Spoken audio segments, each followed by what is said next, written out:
ভিডিওটা ভালো লাগলে আমাদের চ্যানেলটা অবশ্যই সাবস্ক্রাইব করবে।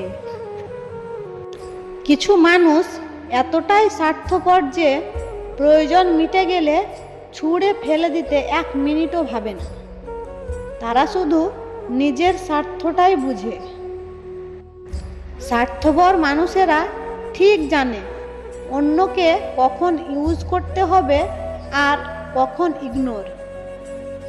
জীবনে 2 ধরনের মানুষের থেকে দূরে থেকো, ব্যস্ত মানুষ ও স্বার্থপর মানুষ। কারণ ব্যস্ত মানুষ নিজের ইচ্ছে মতো কথা বলবে, আর স্বার্থপর মানুষগুলো নিজের দরকারে তোমার সাথে কথা বলবে।